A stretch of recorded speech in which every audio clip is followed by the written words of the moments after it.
Assalamu alaikum everyone. This is Mac here and I welcome you all to my YouTube channel which is called Mac Vlogs. I'm back again after a long time. So I have a guest with me. As you can see her on the screen. Her name is Noreen Shams Khan.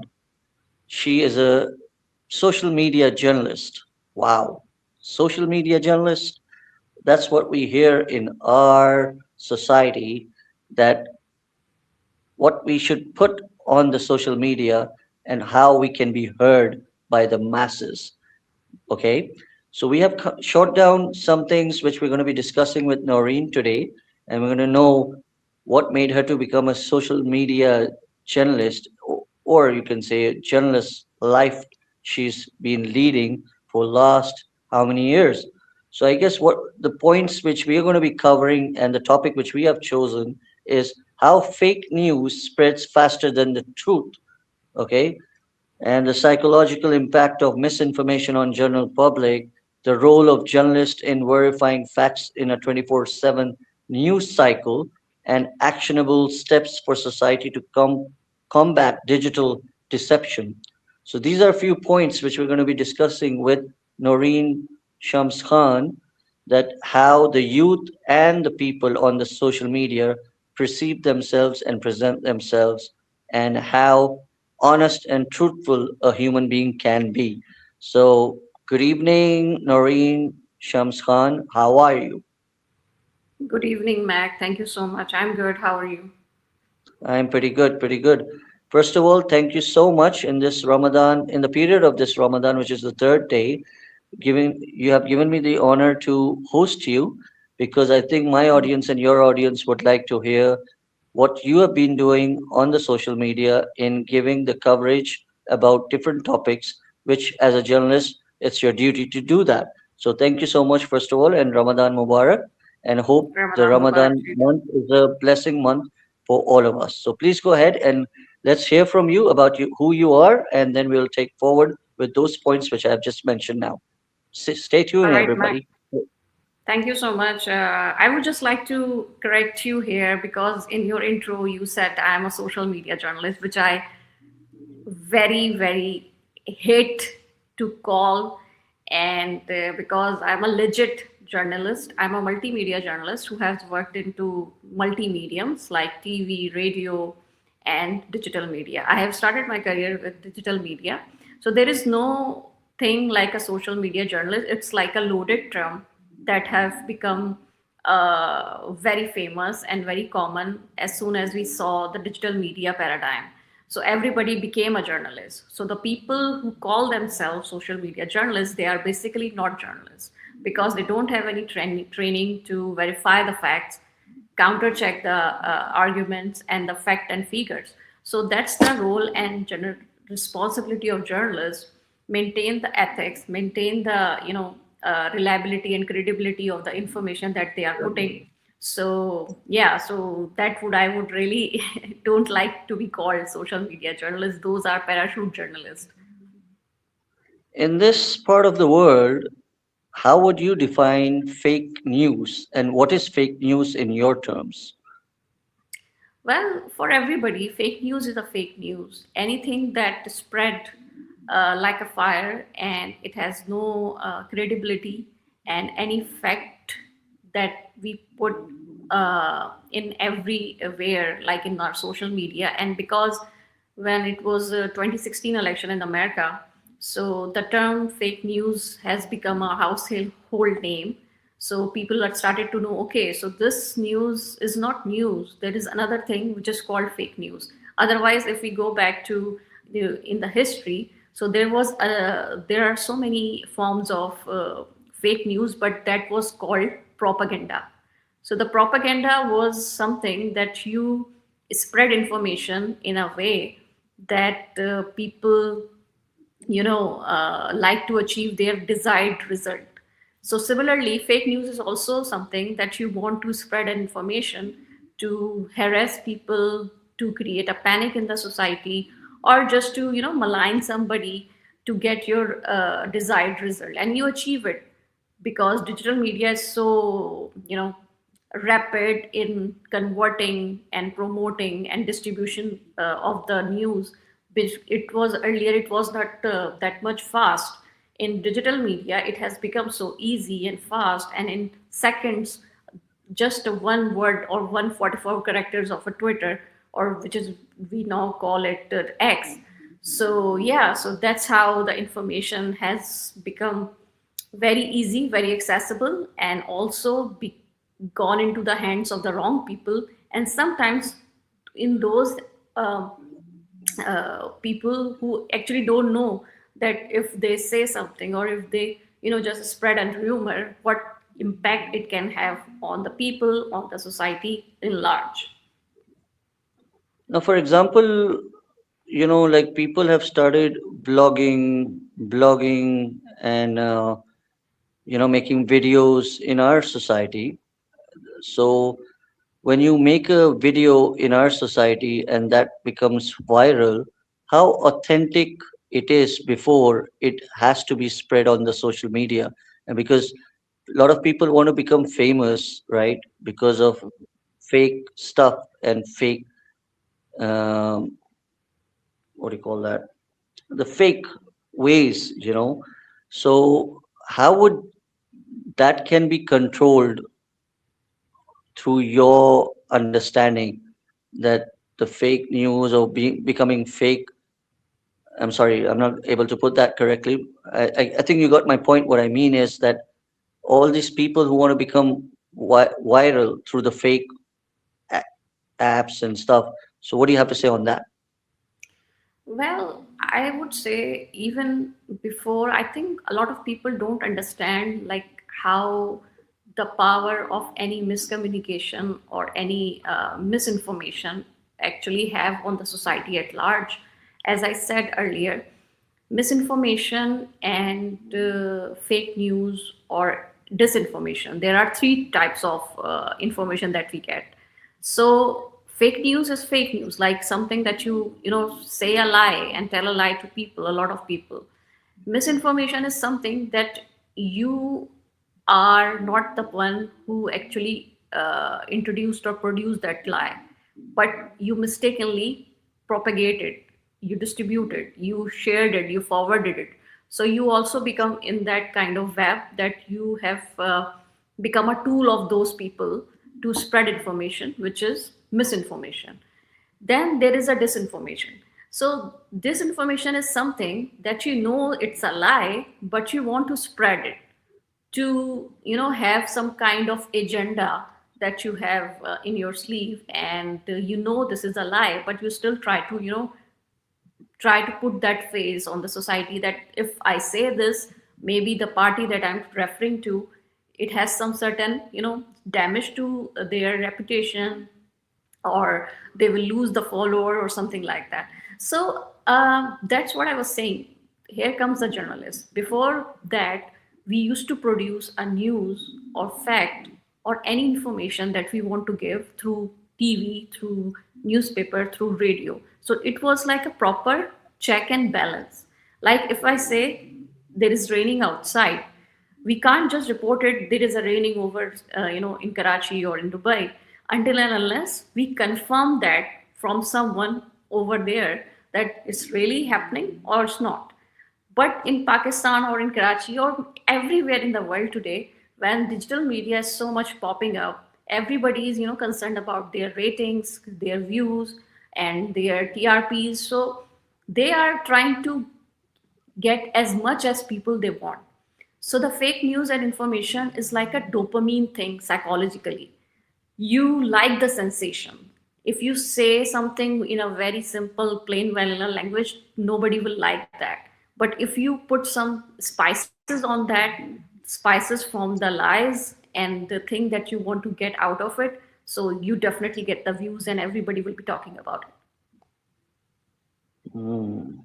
How much hard work is put in by a journalist like you or the people out there to verify the facts in 24/7 news cycle?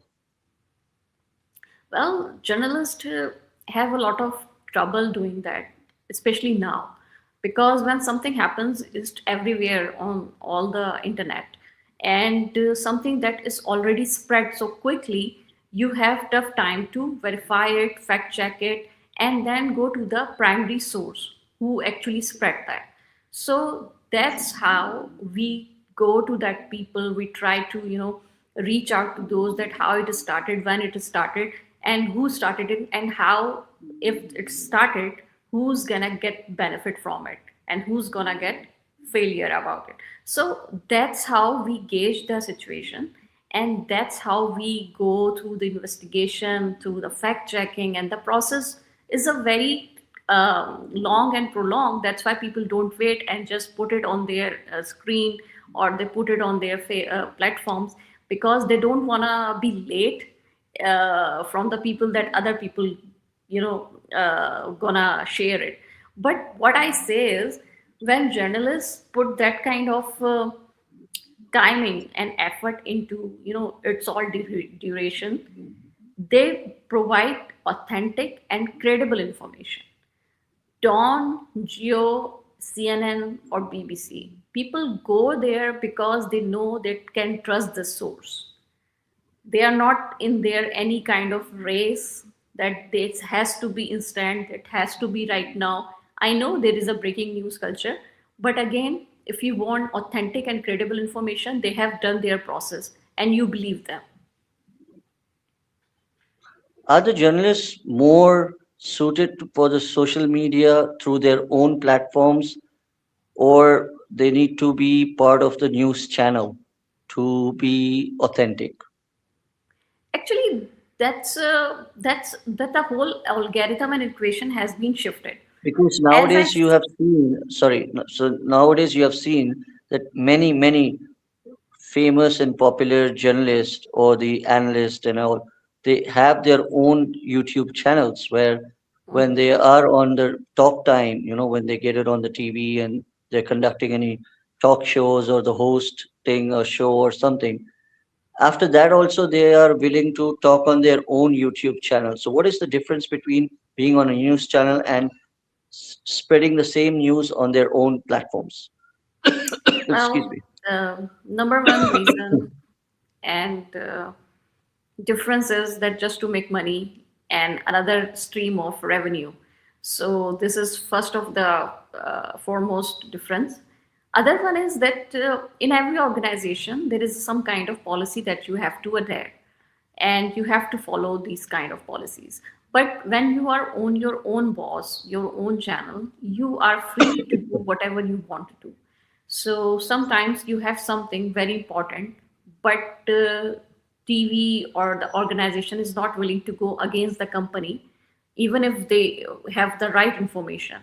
So what happens is, because they are getting money from as an advertising firm, so they don't go beyond that. Okay, so we can't do that because we are getting marketing budget from them. So these kind of some limitations that we have.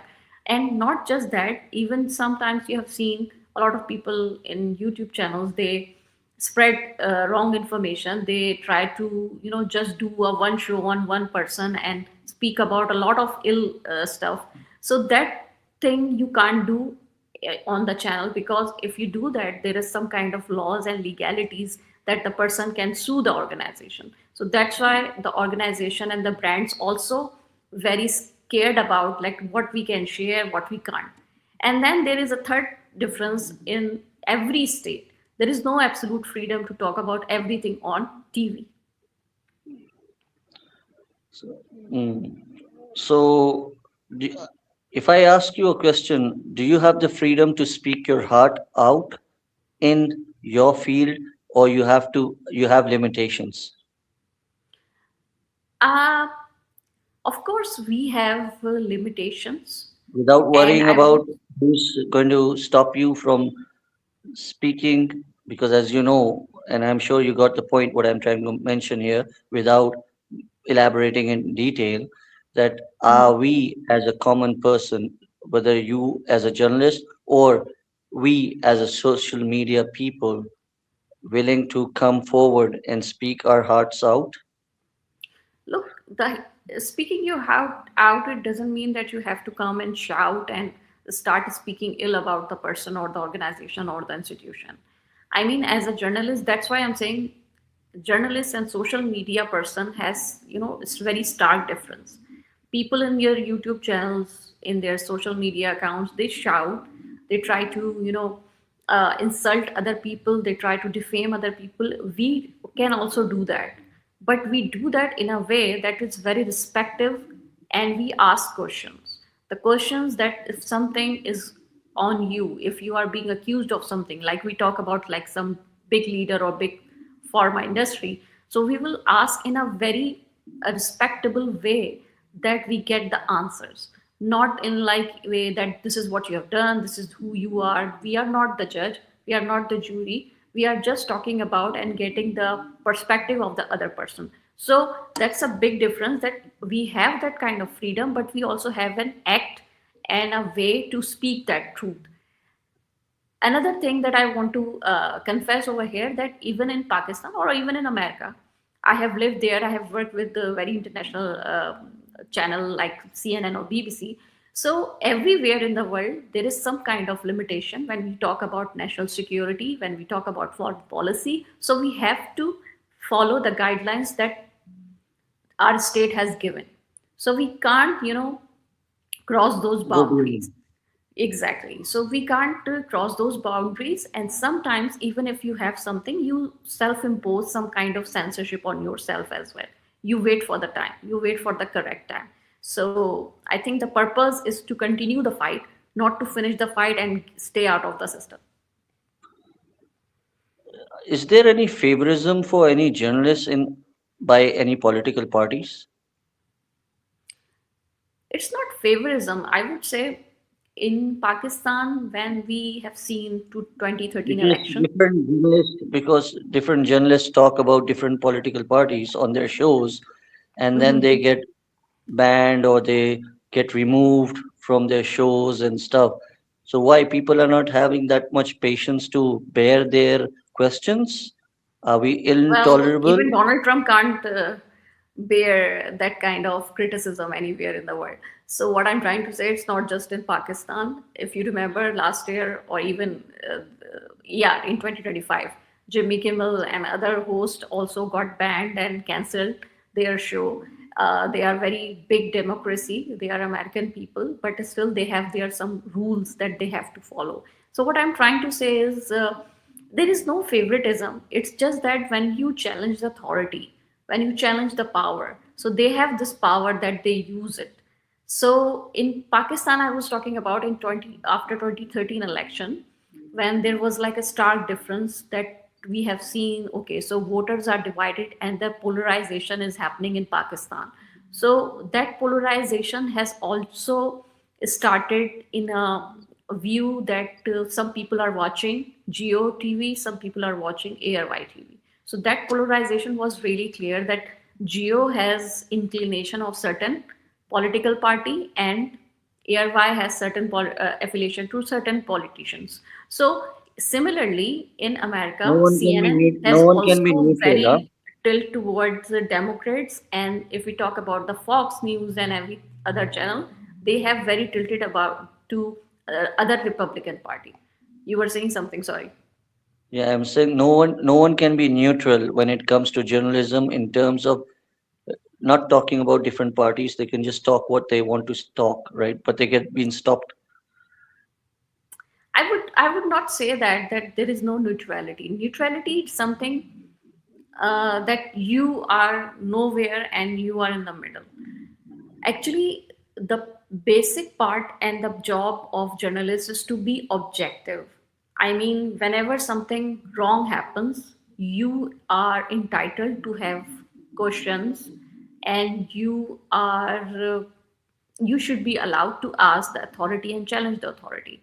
But what happens is, usually we think that if we are going to ask you a very hard and bold question, you think that you belong to other party, and this journalist has some agenda of the other party that she or he trying to sell it. So you don't tolerate the truth of the matter at hand, but you try to distract people by challenging the journalists, by trying to affiliate them with other party so nobody can hear them, and they forget about the question, they forget about the matter at hand, and that's how people control the narrative.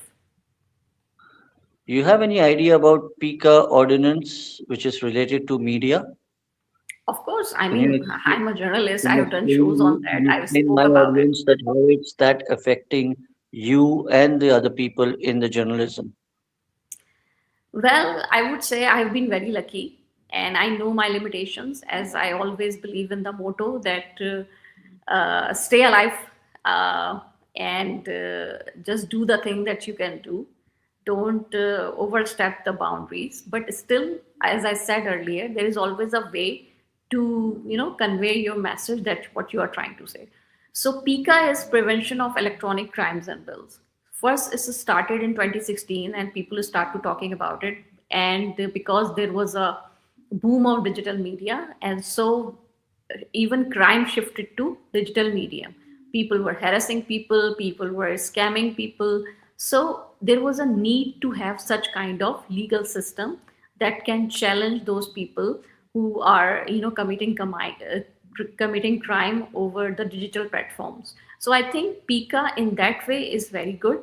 But the other form that we see in Pakistan is PICA is actually always used when someone try to challenge the upper people or the elite class. So, but it's a good as well, because recently we have seen the case of renowned actress Sabha Kamar, Pakistani actress. So some journalist has started talking ill about her character, her personal life, and everything. And she actually used a very constructed use of PICA, and she actually written off the case against this journalist, and he had to come forward and has to apologize to her. So I think some positivity is there, but there is so much negativity that we see, that people are trying to, silence those voices that go against them. Why is it so easy when we see from our perspective is that any journalist when they want to take a legal action against a different journalist or a different person on in media, they say that I'm going to defame for 100, matlab, 100 million, and these big amounts like 100 million and 10 crore and stuff like that. So why do they have to do that on media against each other?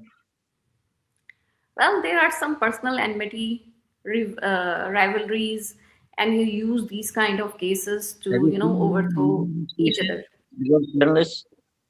Yeah, sorry, I couldn't hear Have you you seen properly. anyone winning any defamation cases against journalists where journalists have lots of things to prove? Yeah. That's happened a lot of time. I mean, it's not new that journalists are also human being, and they sometimes, just believe something they hear, and some people, use them as a tool in their process to share some kind of information.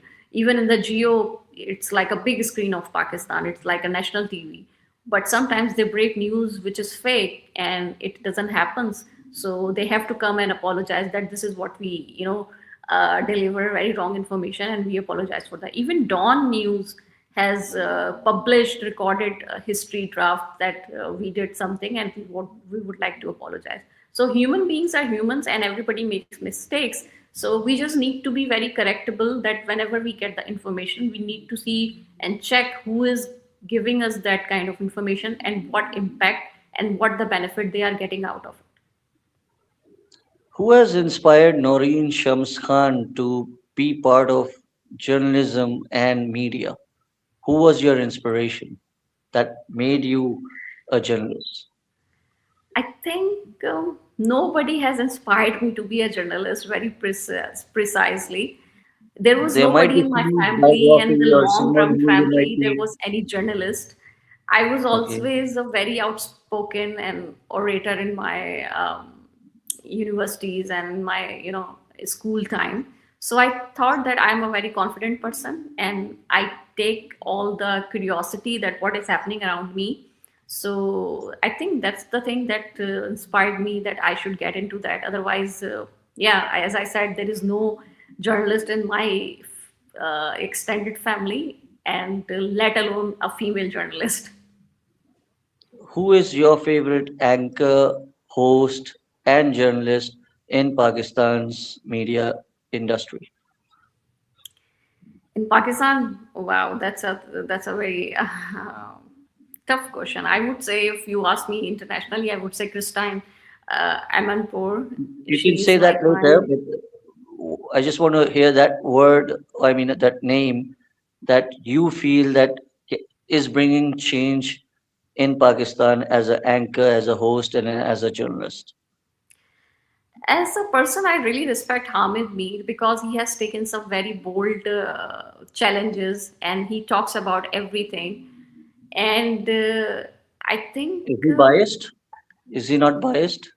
he is biased. He can be biased. That's what I also learned in my journey of journalism. But as I said that I have studied him a long time when I was like as a student. I used to read his column. I really like the persona that he has. But as I said that I like the bravery he has. He always talk about journalist community, journalist rights and freedom of expression. So that's the battle that he is trying to fight. I really respect that, and I would be not like that he's my ideal or something. He's my favorite, that he's part of something that we really feel about.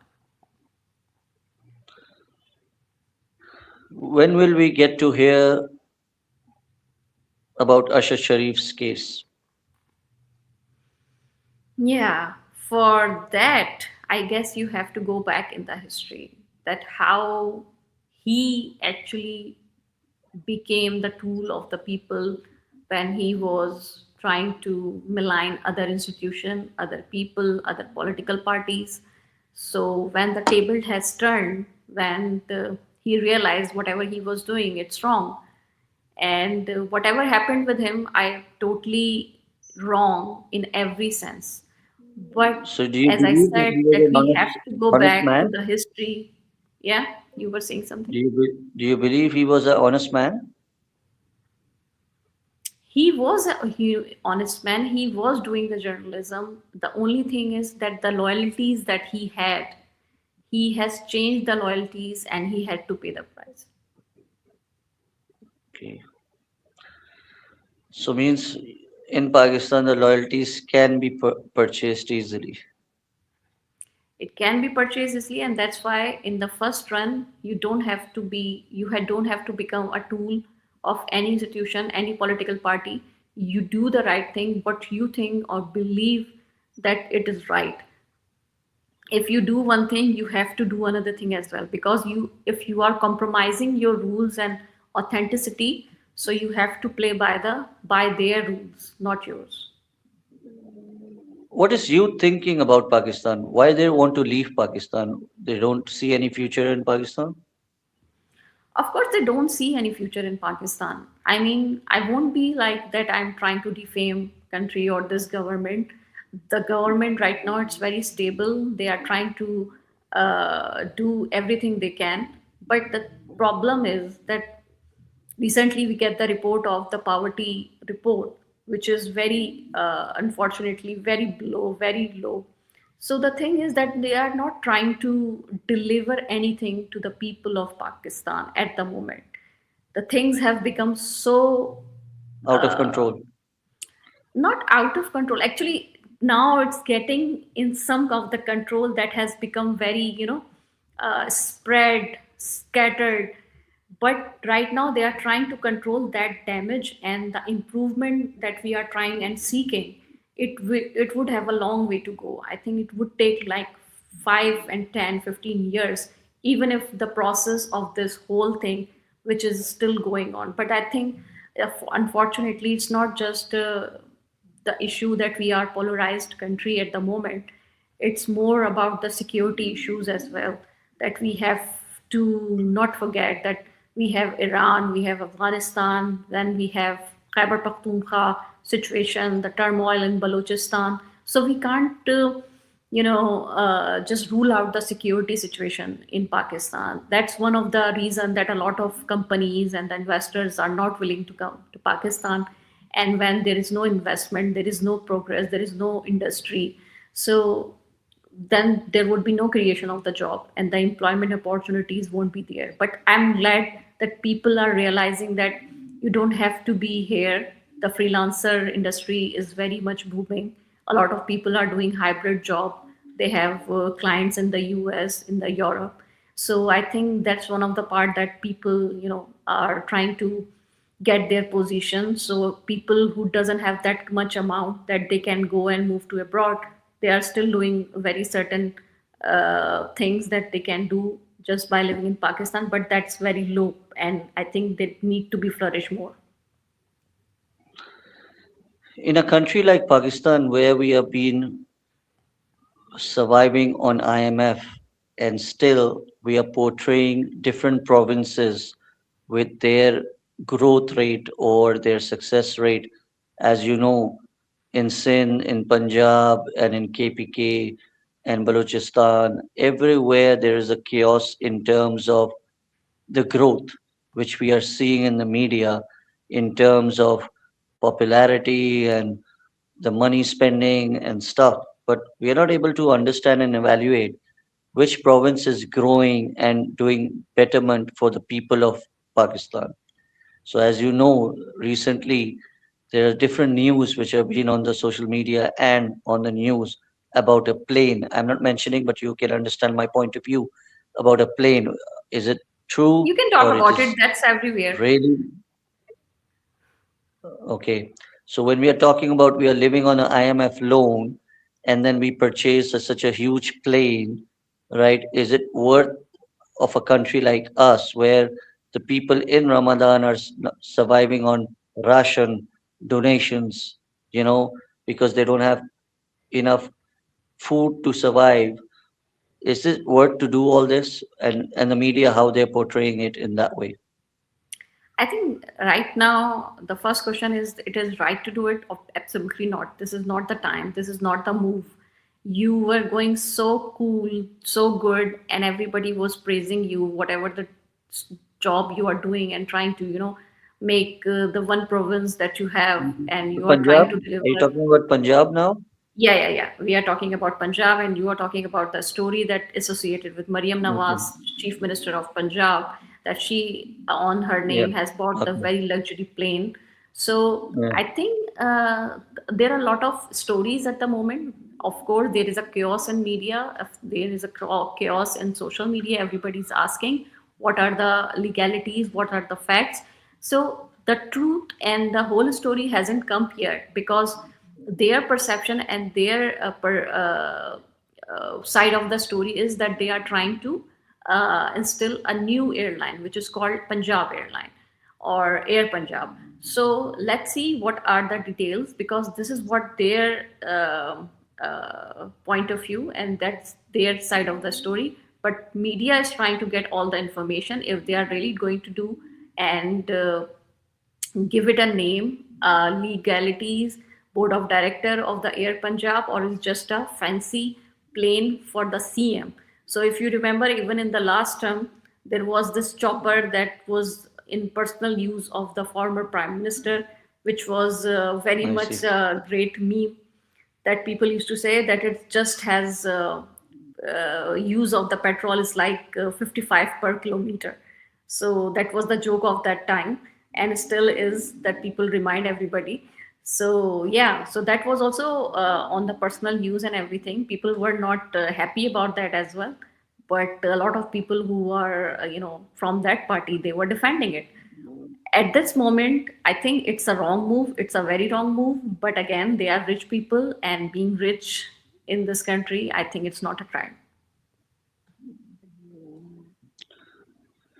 As a media journalist, as a social media journalist, how do you see the growth of metro city like Karachi, where the people get offended by asking questions of their work commitments? Do you see any growth in Karachi happening sooner? Sorry, I didn't get it. Your question, like growth questions, people when they ask, they get take mind or something. I'm just talking about some people. I don't want to mention their names because they are political people. They get offended when you ask them about their work progress, okay, in terms of the Okay. metro city which she is, that Mm-hmm. as a normal human being, do I have a right to ask them when will my city be like other metro cities? So why do people get offended? And that's what I'm saying. I mean, And people especially try they get to offended by the media extract. people like you who ask questions and put the mic on their face. They just get offended as because they are ultimately they in a position where they have to be answerable because we have given the vote to them, so they have to work for us, but they get offended by the media. Yeah, it's not just media. I would say every common man who pays the tax has right to ask where my money is going and how am I getting any benefit of the tax that I pay. So I think that's the basic right, and you are allowed because you have chosen them to lead you, to govern you. So they have to be answerable. What I'm trying to say is whenever we ask that question, whenever we ask uncomfortable question, they always pick the narrative. They distract you in another story. They take it as an insult and try to manipulate the situation that everybody forgets the question and go on into the rivalry, or that's something that you are the person who is very rude, who's not good, and ask stupid questions.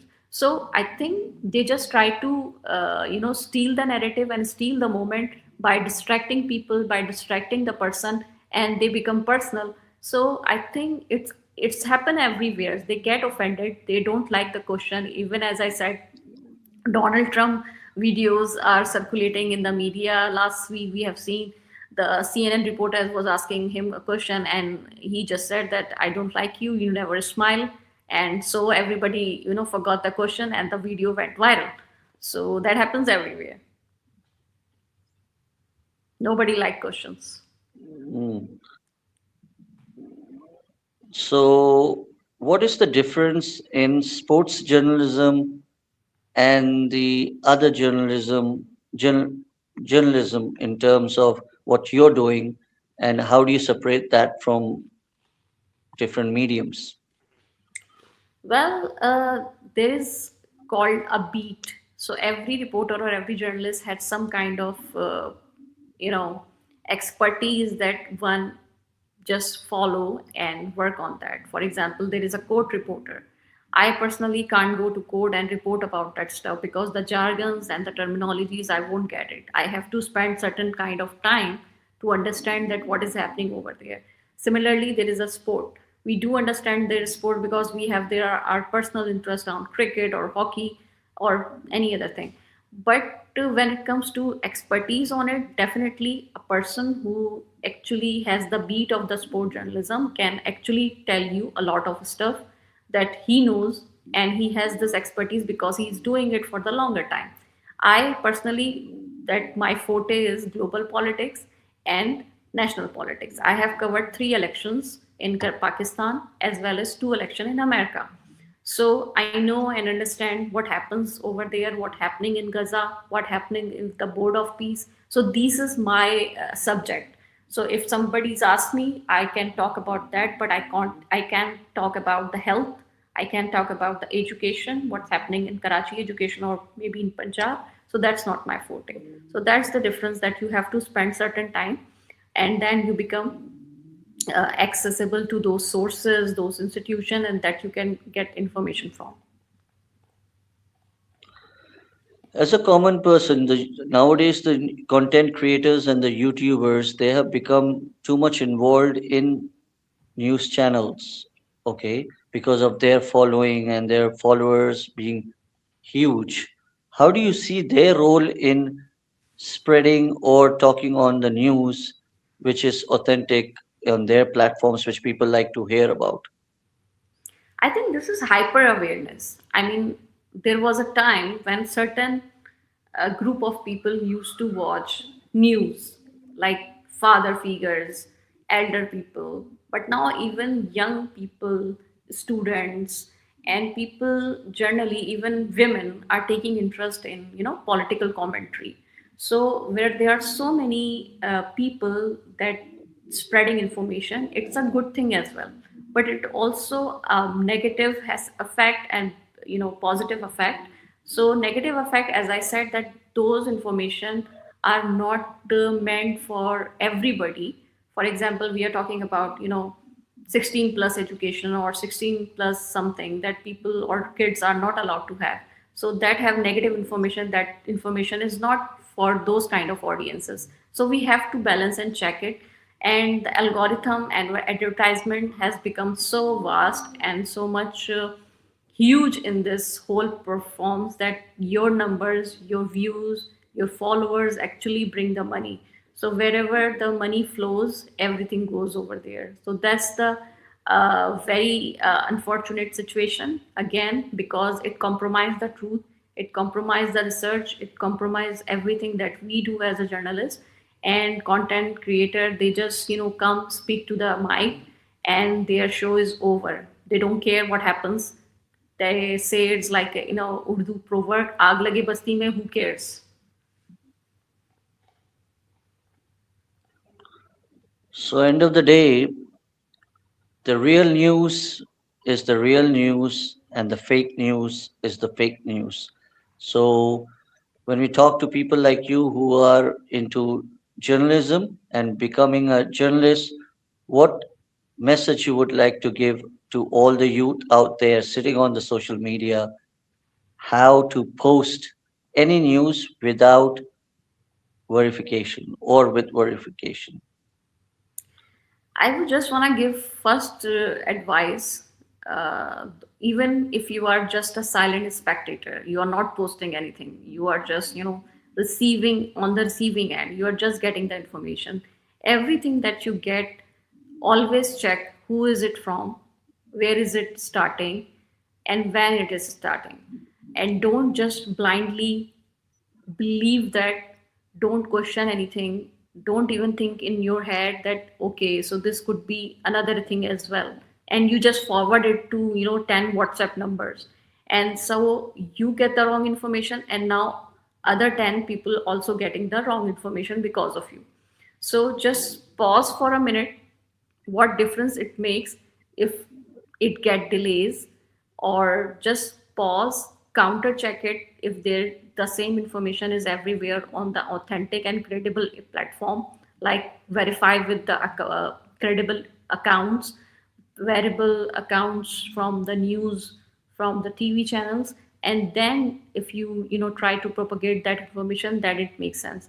Similarly, when you try to write something, always see if it's going to hurt any sentiment, its community you are talking about. Sometimes we talk about a community like in sectarian clashes, in religious sentiments, we do hurt those sentiments to such people, and people understand that this kind of person I used to meet, that was not that, but now when I see and hear what he says, it always talk about disruption in the society, hatred in the society. So I think this is how we have to control our speech, our writing, that not everything is mean for the views, followers, or getting in attention out of social media. You can get the attention if you make the people that people can trust you.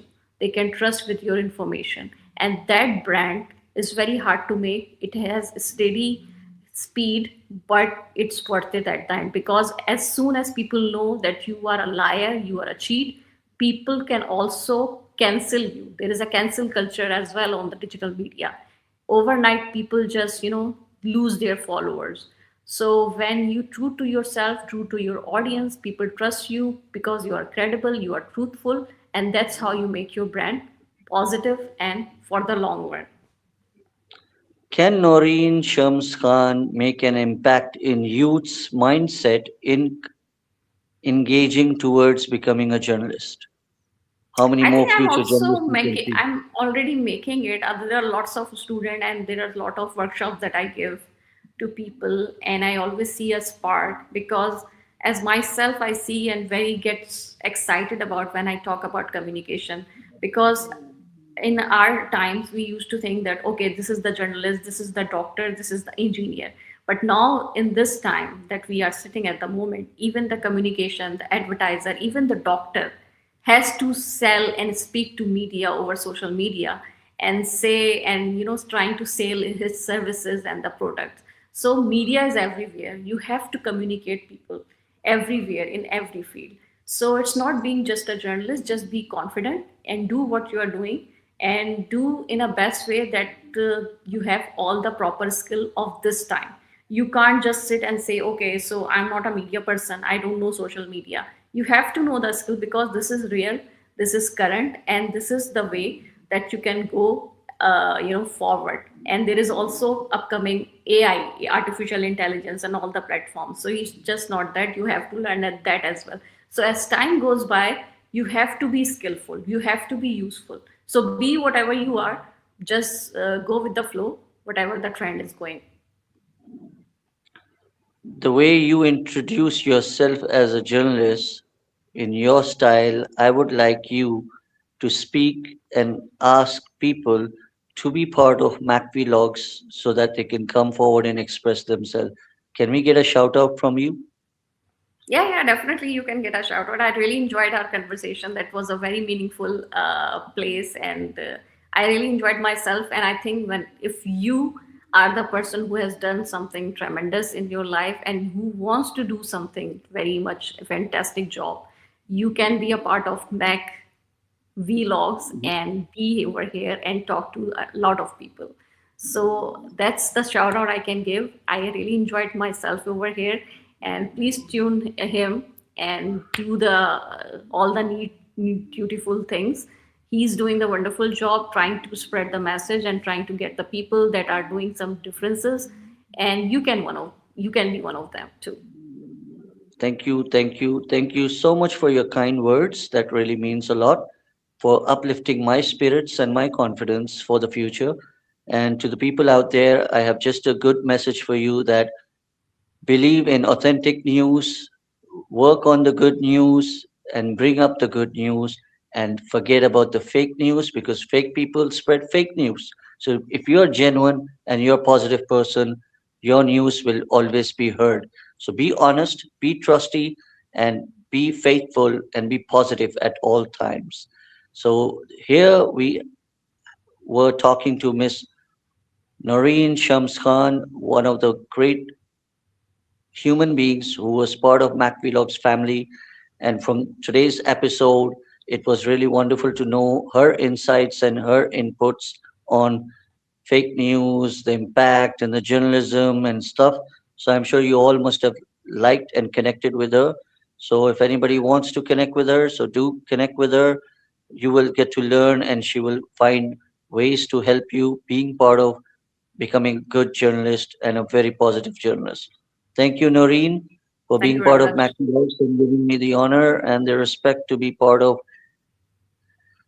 this session after a very hectic day. And it was really enjoyable to talk to you. And I'm sure we're going to be talking a bit more in future on different topics about Pakistan's media and the journalists' lives. If we think we can bring any people, good people in Pakistan who are doing a great job. So through your projection and through your coordination, we can bring them on Mac Vlogs so that their stories can be covered and be spread in a positive manner. So everyone, see Thank you you. in another episode and another video soon as possible. So keep watching Mac Vlogs and keep subscribing. Thank you so much. Good night from my side. God bless you all. Be happy. It's a Ramadan time, so keep spreading all the happiness and the blessings you receive. And please, please, please give. It's a month of giving. So जितना मर्जी आप चाहें लोगों को बांटें, help करें ताकि आपकी जिंदगी में आसानियां हो. Thank you so much and good night.